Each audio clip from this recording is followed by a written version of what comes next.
Copy देते हैं, pen देते हैं। नमस्कार, एक बार फिर मैं आप लोगों के सामने हाजिर हूँ। जिस तरह सोशल मीडिया पे आप देख रहे होंगे कि किसी ग्राम प्रधान का, ग्राम पंचायत का वीडियो वायरल हो रहा है, किसी का सचिवालय का वीडियो वायरल हो रहा है, उसी तरह बलिया जनपद अंतर्गत ग्राम सभा भरौली का एक स्कूल का वीडियो तेजी से वायरल हो रहा है। वीडियो क्यों वायरल हो रहा है? कहा जा रहा है वीडियो में कि प्रधान ने जिस तरीके से स्कूल का जो कायाकल्प बदला है, जिसके वजह से बच्चे जो है सोशल मीडिया पर इस वीडियो को वायरल कर रहे हैं। हालांकि इसके पीछे तमाम सारी बातें हैं। अधिकांश जो है उत्तर प्रदेश सरकार पे ये आरोप लगता है कि सरकारी विद्यालयों की दशा खराब है, लेकिन जिस तरह से यह विद्यालय का वीडियो तेजी से वायरल हो रहा है, जिस तरह से इसमें विकास दिखाया जा रहा है, उसको हकीकत जानने के लिए मैं ग्राम सभा भरौली पहुंच चुका हूं और हमारे साथ प्राइमरी पाठशाला विद्यालय नंबर 1 के प्रधानाचार्य कंचन सिंह जुड़ चुकी है। उनसे हम जानने का प्रयास करते हैं कि आखिर इनके मन में कैसे यह ख्याल आया कि इस तरह का विद्यालय का निर्माण किया जाए, जो चर्चाओं में मीडिया पे वीडियो वायरल हो रहा है, जिसमें यह दिखाया जा रहा है कि बहुत सुंदर भव्य निर्माण इस विद्यालय का हुआ है। तो कहाँ से यह सोच आपको आया? देखिए, ये सोच तो इतना, जैसे पहले सरकार के इतना फंड नहीं रहता था कि हम लोगों ने इतना टाइलीकरण ये कराएं, तो सब ग्राम प्रधान जी के द्वारा कराया गया। और जितना भी जो देख रहे हैं कायाकल्प का, सब ग्राम प्रधान जी के द्वारा कराया गया है। और इसको संवारने सजाने में हम लोगों ने अपना सहयोग दिया। इसको संवार सजा करके प्रधान जी ने हमारे विद्यालय के लिए बहुत कुछ किया, जैसे ईंट लगवाए।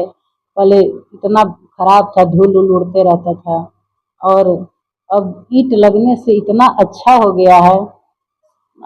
नल का बच्चों को हाथ धोने के लिए खाना खाने के बाद नल लगवाए, दिव्यांग शौचालय बनवाए, सब ग्राम प्रधान जी के द्वारा बनवाया गया है। और हद तक प्रधान जी का भी इस विद्यालय पर बहुत ही सहयोग रहता है। हर प्रधान जी हर सप्ताह स्कूल का आ करके मुआयना करते हैं। इसके उनका बहुत ही बड़ा सहयोग रहता है। हम लोग का तो प्रयास है ही है कि उनका भी इस विद्यालय के संवारने सजाने में प्रयास है। कहीं ना कहीं हम लोग सोचते हैं कि टीचर, हम एक दूसरे, प्रधान जी के सहयोग के बिना हम लोग कुछ नहीं कर पाते।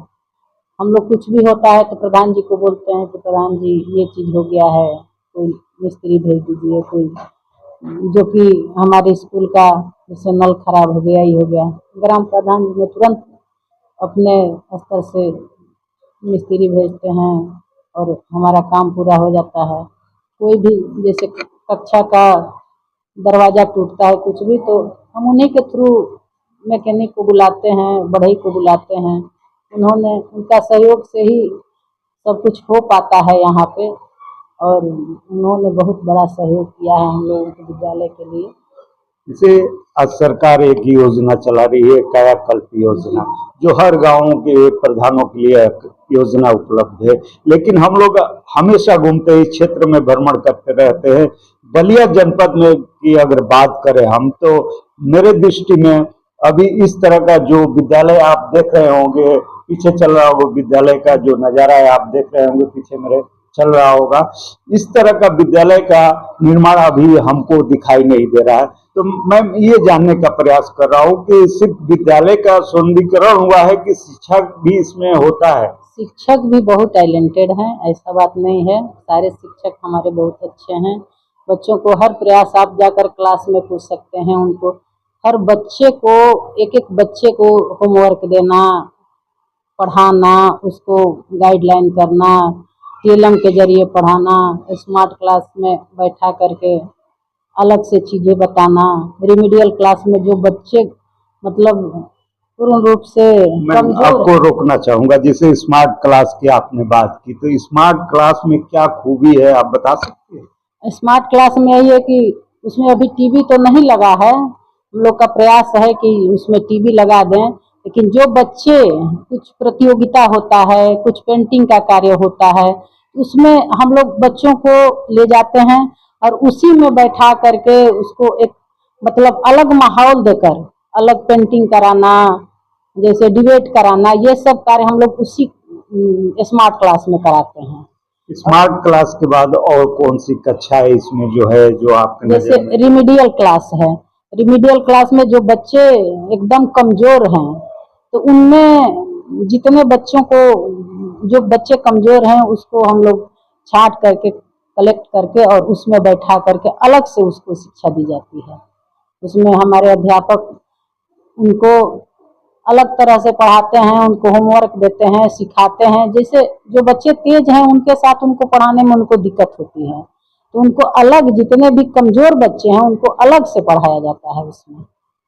जिस तरह से अगर हम बात करें उत्तर प्रदेश सरकार की जो व्यवस्थाएं है, तो ये तो सरकार की खूबी कही जाएगी कि कायाकल्प योजना की तरफ से जो है यही योजना है प्रधान को दिया गया है, जिसको प्रधान अगर सही तरीके से उपयोग करे तो सरकारी विद्यालयों का दशा बदल सकता है। अधिकांश मैं जानने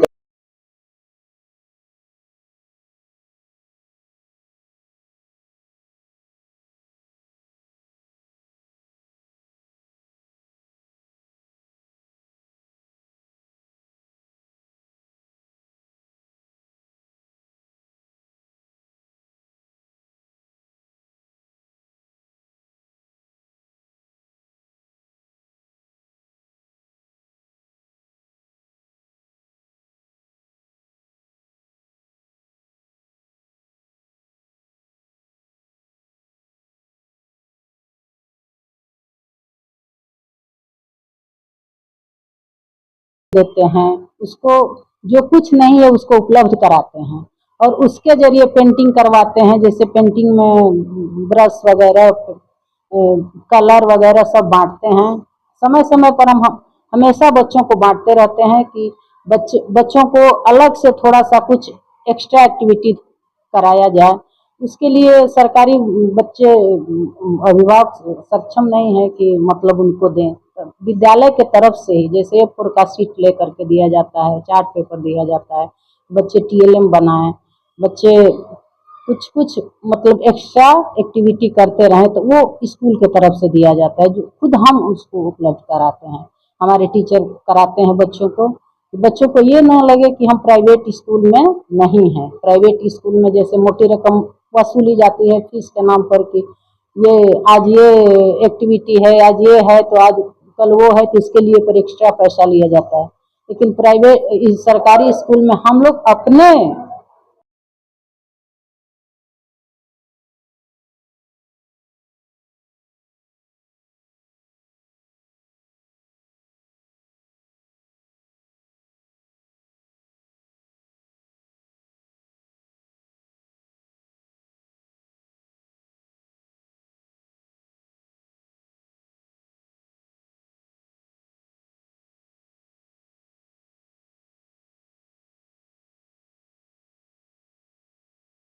इतना होड़ है कि मतलब हम अच्छे करें, अच्छे से अच्छे करें, तो ये तो और अच्छी बात है कि अपने आज सोच ऊंचा रख रहे हैं कि नहीं हमको अच्छा करना है तो करना है। प्रिंसिपल साहब बता रहे थे कंपोजिट विद्यालय के कि उनके यहाँ विद्यालय में 600 बच्चे हैं और बता रहे थे कि 2 से 3 किलोमीटर गांव के बच्चे आते हैं, तो क्या अगल बगल ऐसे स्कूलें नहीं है कि उधर के बच्चे घिंचे चले आ रहे हैं? जैसे एक तो देखिए कि यहाँ हमारे विद्यालय के जो भी बच्चे हैं 5 में वहीं एडमिशन लेते हैं, बगल में है तो लेते हैं, और अगल बगल का भी दूर दूर से बच्चे आते हैं, इसलिए कि मिडिल स्कूल यहाँ एक ही है।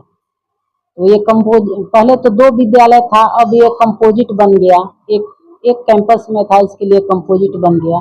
तो कुछ तो बच्चे यहाँ से जो हमारे बच्चे निकलते हैं, हमारे विद्यालय में भी 325 छात्र हैं, तो जो कि काफी मात्रा है इसका।